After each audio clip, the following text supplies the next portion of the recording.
Good evening and welcome to our group video presentation. My name is Victor Tang and I'll be leading today's video group presentation. So first of all, let's establish the purpose of this video presentation. We have chosen the country of France to conduct our research on. This presentation aims to analyze the structures of France's political and economic dimensions in order to gain greater insights into France as a country for an Austrian firm to invest in. Our main sources of references will come from both academic peer-reviewed journals and top international business journals. The structures of this video presentation will be as follows. Firstly, I'll be delivering the first two parts of this video presentation, which are the introduction and the first question of this assignment. And then Matthew will cover the second question of this assignment. Next is Louis for the third question, and followed by Miles for the fourth question. And lastly, Matthias will answer the last question and conclude the overall findings that we have established in this presentation. Here's the basic information that an international firm must learn about France. France is a gateway between the continent's northern and southern regions. They also have a semi-presidential republic form of government, which means that they have both a president and a prime minister in control of their 67.5 million population. They're also the seventh largest economy in the world, which mostly relies on tourism, pharmaceutical, and luxury goods industry. And according to the Santander, their economic growth is expected to moderate to 3.9% in 2022 and 1.8% in 2023. Moving on to the first question of this assignment. The first question of this assignment will be on the systems that comprise France's political economy and the influence of globalization on their political economy, and also the legal challenges an Austrian firm may encounter when considering establishing their presence in France. Politics in France have notoriously been problematic. Especially in the last 250 years, France has experienced numerous changes in their political systems. Prior to the year 1789, France was ruled under a monarchy system, but due to the disparity between the wealthy and the poor, it led to the French Revolution in 1789 and transformed their political monarchy system into a republic system. During these times, France has been through numerous reforms in their republic system, but not until recently. Due to the impact of globalization, France's economy has changed drastically. Their political system is now a semi-presidential republic system, which has both a president elected by the people who acts as a head of state, with the most authoritative power in French politics, and also a prime minister who acts as the head of the government. In fact, France's political system can be seen as social democrats, which aim to achieve socialism through democratic means. The tradition of a mixed economy in France is well established. Despite the dominance of the private sector, there's always been a presence of government interventions in French economy in order to protect and promote certain types of economic activities, as has been clearly reflected in the country's national plans, such as the Agricultural Development Plan. The legal system is based on the civil law system, which will be further discussed in the later slides. All in all, globalization has shown to have a great influence in France's political economy. Since the year 2000, over 24% increase in the volume of exports of French manufactured goods, and they have also become a member of the WTO, GATT, and EU, which resulted in more trades with the rest of the world and a lot more open economy and government-based policies towards FDI. This chart is extracted from an article published by the Directorate General for Enterprise of France, which shows the level of French exports over the past 2 decades. We can clearly see a steady growth in the amount of output exported over the years, until the GFC in 2008, which plummeted the French economy severely. But under the pressure of globalization, output is focusing on its strengths, and this has bolstered high-tech sectors such as aeronautics and pharmaceuticals and the luxury goods industry. And here's the PESO framework, which analyzes the macro-environmental factors in France for an Austrian firm's point of view, in order to gain a greater understanding of the country they want to invest in. The most predominant issues of these 3 factors are the political and economic distresses in the confidence of their government, and also the economic stresses arising from COVID-19 and the highly likely upcoming recession. Another major downside is the heavy corporate tax of over 40%, which can be seen as discouraging for many foreign firms looking to establish their presence in France. There aren't any major constraints in the worst of the factors, but a major investment in R&D and scientific research can be beneficial for many Austrian firms in that particular area. And lastly, the challenges in French legal systems for an Australian firm. As stated previously, France has the civil law system, which is different to the common law system used in Australia, which means that their legal system is based on the specific codification of a very detailed set of laws, and that judges will have less flexibility when it comes to verdicts. The potential scenarios whereby an Austrian firm may encounter legal challenges are as follows. So first, under contract law occurs when two or more parties are in binding agreements. Contracts under the civil law are often shorter and less detailed compared to the common law in Australia. Moreover, the intellectual property protection and enforcement in France is heavily affected by international treaties and multilateral agreements. Thus, IP protection can be varied, and therefore it is vital for an Australian firm to understand the IP laws in France. Similarly with the property rights and product safety liability, as there are certain standards that they must comply, which may be different from Australia. And moving on to the next presentation by Matthew. Thank you, Victor. Great presentation.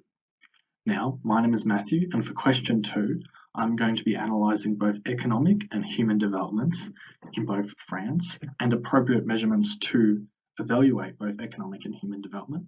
And I will help us decide which economic or human development is most relevant to an Australian company looking to export into France. First, we have economic. So the best way, or most often this is measured through, is GDP per capita, which is the total output of goods and services produced in an economy over a period of time divided by the total population. This can be a good way, is that it's a definite number of the economic production of a nation. It gives a definite number. And as this is the output of a nation, it helps you gain a better idea of what purchasing power the people in the society would have. As a result, high GDP per capita in most cases mean greater spending power, which is relevant to an Australian firm looking to sell to French people. However, we must remember the downsides of GDP per capita. This only shows the output of the country, not necessarily the purchasing power. It doesn't show the level of inequality. Therefore, a few rich individuals can skewer the average. Neglects sustainability, encourages debt, which can be bad in the long run, and does not take into account cost of living. As we can see here, the Australian and French GDP has followed quite a similar line. It's been quite similar until around about 2000. However, this can mostly be claimed by the mining boom. The Australian GDP per capita rose to quite a strong level, whereas the France GDP per capita did decrease. However, we can see, although decreasing, France and Australia are both very highly developed countries. Hence, an Australian consumer is likely to be quite similar to a French consumer, as they have higher and quite similar purchasing power compared to lower nations. It means they are quite sophisticated buyers and expect very good quality products. There's also other measures, economic measures, such as gross national income per capita. This is quite similar, but it measures the income instead of the output. This does not take into account cost of living. However, purchasing power parity does take into account cost of living, but doesn't take into account levels of inequality. So although purchasing power parity may be a little bit better, it doesn't give the full picture of a nation. Okay, now let's move on to human development. The Human Development Index was created with the goal of replacing GDP as the key measure of development. It measures a few different factors such as life expectancy, education, and whether income can make up for daily needs. It's quite simplistic, but however, a more effective measure of human development, many would argue, compared to GDP per capita. However, Some do argue that it's too closely correlated with GDP, doesn't provide any new information, and the measurements are only weighted subjectively.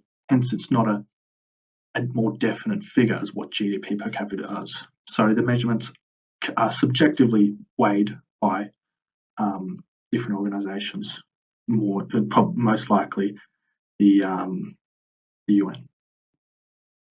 As we can see, Australia and France are both highly developed nations in the Human Development Index, with Australia just on top here compared to France. However, they are both highly developed nations with strong and stable democratic governments, and both citizens maintain a very high standard of living. This is relevant with education and health being important factors in the Human Development Index, which both countries have very strong. Okay, so I'm a successful business tycoon. I'll put on my business tycoon hat. I'm an Australian food and beverage manufacturer looking to export overseas. What index shall I look into to determine whether France is a good option? I would use the Human Development Index. That's me personally. I believe it shows a more detailed perspective of a nation's level of development. It includes factors such as health, education, and economy. And health and education are important factors. Higher education means higher wages, more purchasing power, higher levels of health, more productive workforce, and higher wages and purchasing power. Also, this is less likely to be influenced by inequality. GDP per capita is simply GDP divided by population, wherever HDI takes into different factors such as health and education, which is less likely to be influenced by single high-earning individuals. Thank you for my presentation. I'll now pass on to Lewis, talking about the cultural differences between Australia and France. Thank you, Matthew. That was a great point here. So now I'm going to compare the cultural distance between France and Australia and see if in the end they are growing more similar or more disparate. So let's get started. First, France and Australia, of course, are both multicultural countries, and this comes mainly from their both migration history. So let's have a look at the main elements of culture of the both countries. The first one to come is education. So Australia and France have both a similar amount of global completed literacy all around their population, and they have a similar instruction path. Then the language, the most spoken language in France, of course, is the French, and it is spoken throughout the population in an average of 90%. However, in Australia, the main spoken language is English, obviously, but it's only spoken throughout the population in an average of 70%. Then religion. Australia and Australians are estimated to be 43% of Christians and 40% of atheists, the following being the other religions. And in France, it's more about 65% Christians and an average of 25% of atheists, followed by the other religions as well. So now if we try to apply Hofstede's framework to Australia and France, the first thing we have to mention is that Australia relies less on society, and France is more power distant than Australia. Both countries are individualistic. However, France is more society dependent than Australia. A great example for this is the Sécurité sociale in French, which can be translated as global or social healthcare for everyone.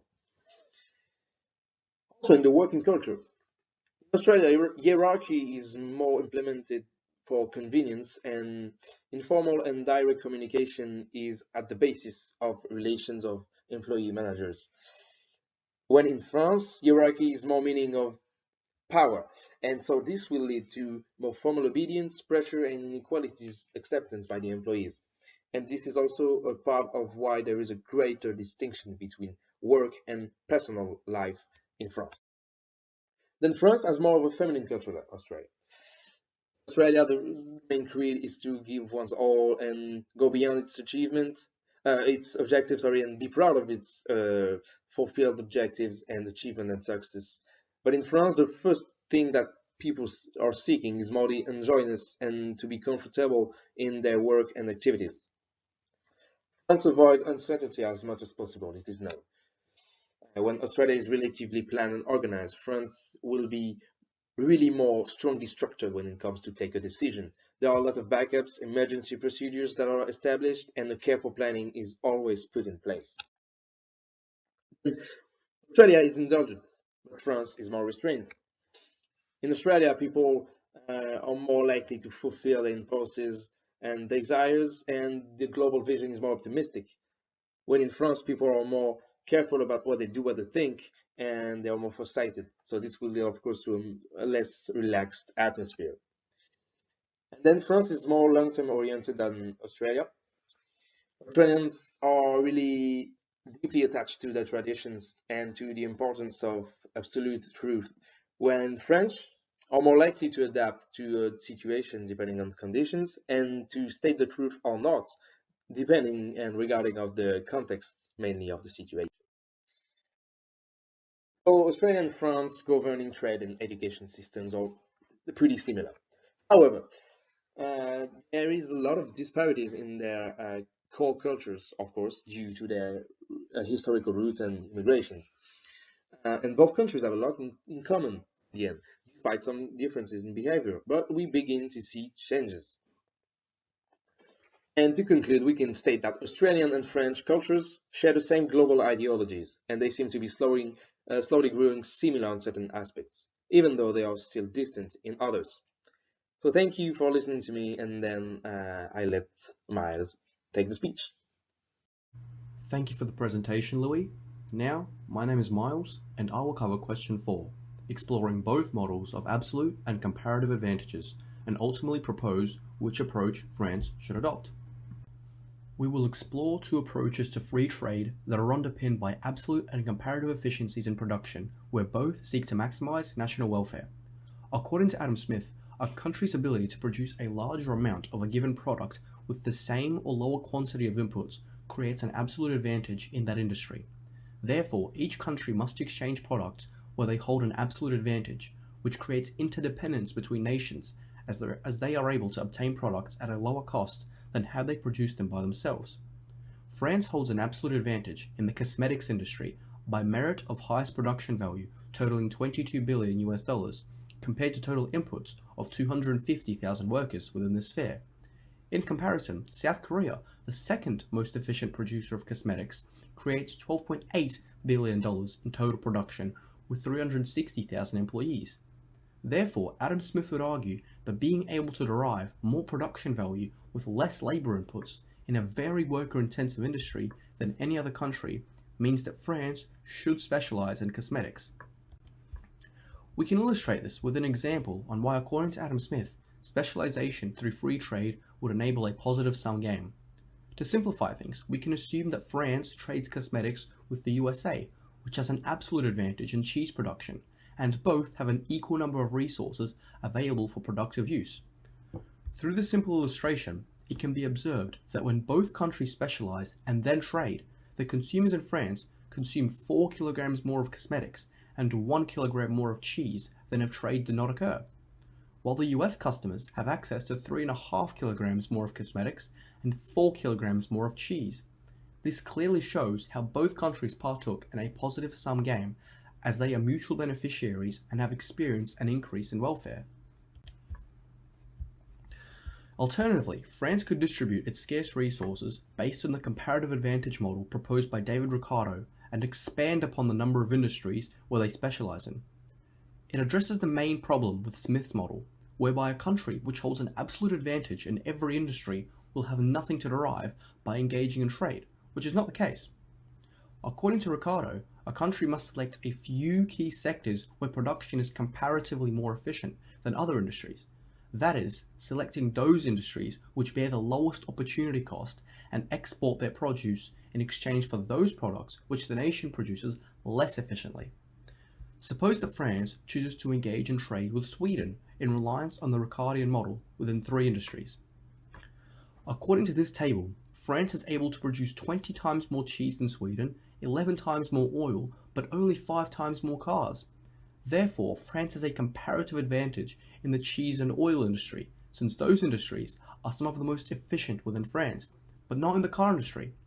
Consequently, France can realize a positive-sum trading game with Sweden if it concentrates all of its resources on cheese and oil production, while allowing Sweden to dedicate all of its resources to car production, enabling consumers in both countries to consume more of each good. In weighing up both models, it is important to recognise both of their respective shortcomings to determine which approach France should adopt. Smith's model has been called the fallacy of absolute advantage, since it assumes that each country is capable of holding absolute advantage in at least one industry. Thereby, in the case of France, given that they only have one industry which holds an absolute advantage, if they were to lose it to inefficient resource use, which may be a looming possibility, given that their labour productivity has been on a steady decline since 2020, then trade would not provide any net gain for them in consumption, undermining Smith's idea of trade being a positive-sum game. On the other hand, Ricardo's assumption of perfect factor mobility between industries is false, and in reality, a certain amount of friction will always be involved, especially within the labour sector, when attempting to move workers from one economic activity to another. Cheese and oil are starkly different industries where workers specialise in completely different areas and are not able to be substituted from one industry to another, raising friction on unemployment, especially in the short term. Ultimately, France should adopt the model which derives the most economic benefits into the long term, which is Ricardo's theory. Absolute advantage has a short-term outlook of maximizing utility within a single industry, resulting in the neglection of necessary R&D investment to prop up other industries. In the case of France, the static resource allocation to the cosmetics sector will provide a sole source of export revenue, which will lose profitability once diminishing returns increase substantially. Alternatively, if France were to invest into several industries, such as cheese and oil, it would enjoy multiple income streams, and no matter how unproductive France's capital and labour become, it will always maintain a comparative advantage in some sector. And finally, Matisse will explore the trade instruments used by France and the theories which underpin them. Thank you, Miles, for this very interesting and detailed answer. To follow up on what you said, I will answer another question, which is what trade policy instruments does France's government currently employ, and which theory of international trade does this use of trade policy instruments support? So, to put everything on the context, France is a global player in trade. It is the world's 9th exporter and 7th importer of merchandise, and trade represents 58% of the country's GDP. France is well known for its export of aircraft, luxury goods, wine, cheese, and some other things. To achieve this, France had to use different trade policy instruments. But what are trade policy instruments? So, trade policy instrument is defined as a set of agreements, regulations, and trade practices by a government that affect trade with foreign countries. Trade policy instruments are therefore the instruments that enable this trade policy to be applied. As you know, France is part of the European Union. According to the functioning of the EU, trade policy is an exclusive competence of this institution. It is for the EU to decide on the trade policy of its 27 member states and to negotiate trade agreements on their behalf. The Union uses different instruments to implement its common trade policy. The first instrument is the Common External Tariff. In addition, there are a number of uniform principle governing agreements, trade defense measures, preferential agreements, and reduction of reciprocal tariffs. So the first one is the Common External Tariff, CET. It's a custom tariff common to all European Union members countries, which is applied to all products imported into internal market. It's like taxes. Trade defense measurements is the second one. So it's aimed to defend the interest of European companies in accordance with the WTO agreements, which recognize the right to protect against unfair practices by its trading partner. Anti-dumping action, for example. The third one is trade agreements. The trade agreements are negotiated with non-EU countries to ensure better trading opportunities by reducing reciprocal tariff. There is different type of trade agreements. So the first one is economic partnership agreements with developing countries, for example, in the Caribbean, Pacific, and African countries. The second one is free trade agreements with developed countries. And we have an example of South Korea in 2011, or Canada with the signature of the CETA in 2016. The third one is association agreements. These association agreements reinforce broader political agreements, such as the Union for the Mediterranean with Tunisia, for example. The EU trade policy protects Europeans by ensuring import respect consumer protection rules. They also use its trade policy to promote human rights, social and safety standards, respect for the environment, and sustainable development. With the single market as the crown jewel of the Union, the EU trade policy has been characterized by the free movement of goods and services and the signing of trade agreements with third countries. They base their strategy on a mixed economy of scale and trade costs. This strategy encourages the concentration of manufacturing production in countries that have good access to large markets. The presence of scale economy encourages firms to choose only one location, and the presence of trade costs encourages them to locate in the country that has the larger market of their goods. The European companies then benefit from this policy because it can set up and produce in Europe as if it were in the same countries. Airbus is present in France, England, Spain, and Germany. Thanks to this trade strategy, Airbus is now one of the leading French and European companies. We can therefore say that the EU tried to rely on an economic theory, and this theory is the free trade one. This theory intervenes when the government do not intervene on what its citizens can buy, produce, or sell internationally. This model allows the country to specialize in the manufactures and export of products that it can produce efficiently, and import produce that can be produced more efficiently in other countries. When you consider that the EU has 27 members, this allows for rapid and continuous development and mutual support between the members of this organization. This results in a large flow between its members. The largest importer and exporter in France are the countries of the European Union, especially Germany. As you can see, 15% of the export of France is to Germany, and nearly 20% of the import of France come from Germany. We can conclude these 5 questions by saying that based on the mentioning factor, France seems like an appropriate country for an Australian firm to enter in. Thanks for listening. Have a good day.